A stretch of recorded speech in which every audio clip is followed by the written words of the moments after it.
Olá, bom dia. Eu sou o Dr. Augusto Sampaio, do London Vein Center de Londres e do Grupo Vein Center em Faro, em Portugal. Hoje eu vou falar sobre um assunto que é bastante importante, que é a respeito das manchas que podem ocorrer após os tratamentos das varizes, né? E essa semana a gente teve uma paciente que entrou em contato porque tinha interesse em vir fazer alguns tratamentos. E perguntou-nos bastante a respeito das técnicas que eram utilizadas, né? E ela refere que ela já fez tratamento com laser e manchou a perna, ela fez tratamento com líquido e manchou a sua perna, ela mencionou inclusive os medicamentos, o polidocanol e a glicose, e ela já tinha feito tratamento com espuma também e havia manchado a sua perna. Enfim, ela gostaria de saber se nós utilizaríamos outras técnicas, pois ela tratou com médicos diferentes e teve resultados semelhantes, ou seja, manchas nas pernas com todos os médicos. E o que lamentavelmente então informamos é que talvez as possibilidades já estariam se esgotando para ela, porque existem muito poucas alternativas, exceto estas que ela já tentou, né? Mas aí eu gostaria de comentar então com relação a manchas na pele que podem ocorrer após os tratamentos e o que a gente conhece um pouco a respeito disso, né? Então, em primeiro lugar, é que as manchas na pele podem ocorrer simplesmente por uma predisposição genética, tá bem? Assim, uma causa que é extremamente importante são os anticoncepcionais, né, orais, mas mesmo os próprios hormônios femininos naturais, o estrógeno e progestágeno, eles aumentam a sensibilidade da pele ao sol. E é por isso que algumas mulheres grávidas, durante a gestação, surgem manchas no rosto, aqueles chamados melasmas, cloasmas, que são manchas que aparecem, né, bastante fortes na pele de algumas pessoas durante esse período específico, né? Mas também as manchas na pele podem estar relacionadas a medicamentos que a pessoa tome, inclusive alguns anti-inflamatórios, anticonvulsivantes, antibióticos, como eu disse, o próprio anticoncepcional oral. E até alguns alimentos que contenham um derivado comarínico nesses alimentos também podem predispor a pessoa à formação de manchas na pele, né?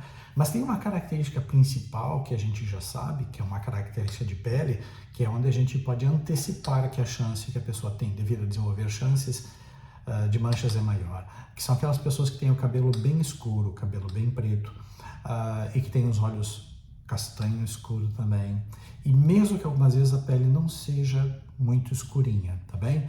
Então às vezes a pessoa tem aquele moreno claro, ou tem o que no Brasil chama cor jambo, né? Ou um moreninho um pouquinho maior. Então assim, cabelo castanho escuro, olhos castanhos escuros e uma pele morena clara ou morena de qualquer um desses tons, é altamente suspeito de que tenha uma chance grande de ter pigmentações após os tratamentos, né? Tanto que essas pessoas, quando a gente examina bem a sua pele, a gente vê que ela já tem algumas manchinhas aqui no rosto, aqui assim, nesta zona, às vezes na testa e às vezes em algumas outras partes do corpo. Então aquilo é um sinal de alerta, a gente sabe que a chance de ter manchas nesses pacientes é realmente muito grande, tá bem? Mas vamos falar mais especificamente. O tratamento pode, obviamente, ser causado, ser desencadeado, né, pela escleroterapia, pela secagem de veias, né? Eu já vou explicar, então, duas coisas principais que podem acontecer. Então, a primeira delas é que, algumas vezes, se, por exemplo, o paciente tiver algumas veias escondidas que ele não conhece, o tratamento pode gerar um tipo de reação inflamatória no local e que pode predispor ao desenvolvimento das manchas, né?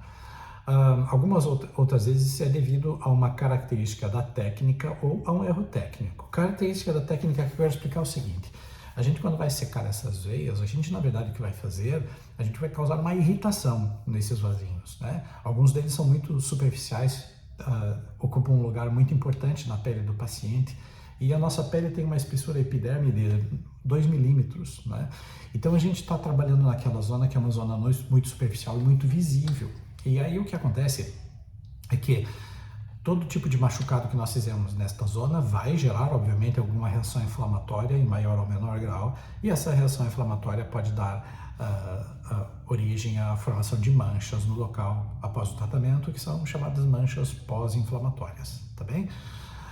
Mas aí entra importante de se esclarecer é que nós brincamos e dizemos que os médicos quando dizem que nunca tiveram manchas os seus pacientes, duas coisas ocorreram, né? Uma é porque nunca fez escleroterapia e a segunda é porque eventualmente seja um mentiroso, né?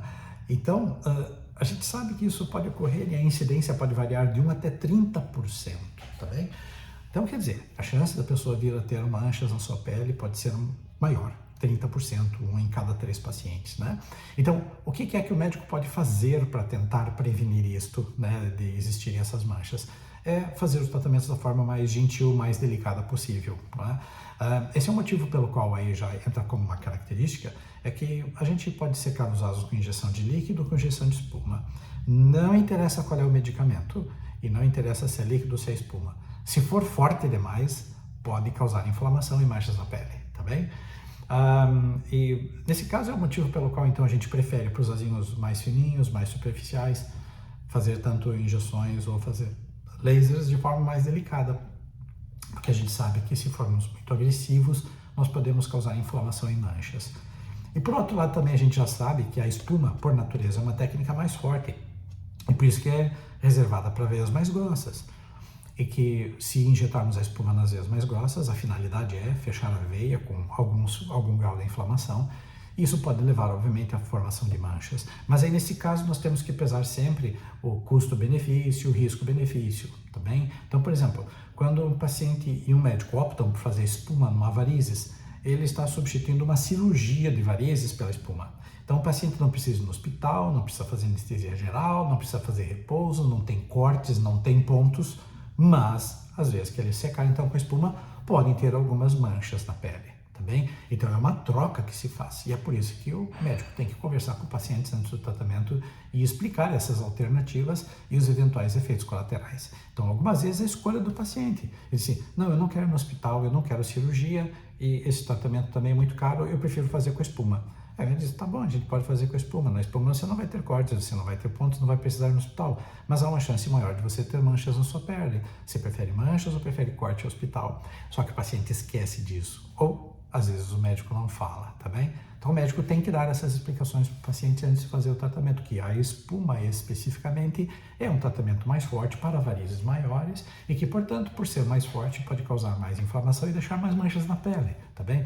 Então esta questão é a questão das pessoas serem esclarecidas antes de fazer o tratamento, tá bem?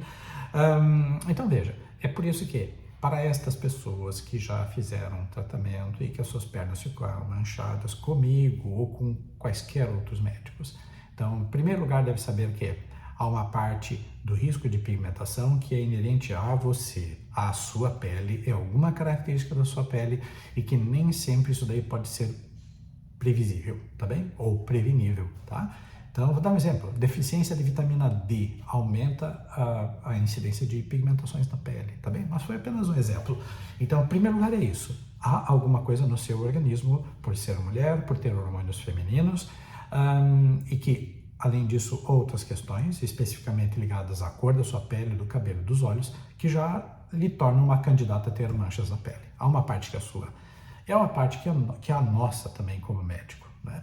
A nossa parte como médico é fazer o tratamento mais delicado possível, só que às vezes o paciente não quer, porque quando o médico diz que ele vai ter que tratar 3 vezes a mesma zona, 3 tratamentos delicados para poder atingir o resultado, ele não quer, ele quer o resultado numa única visita, né? Porque isso daí custa muito para ele, tempo e dinheiro, tá bem?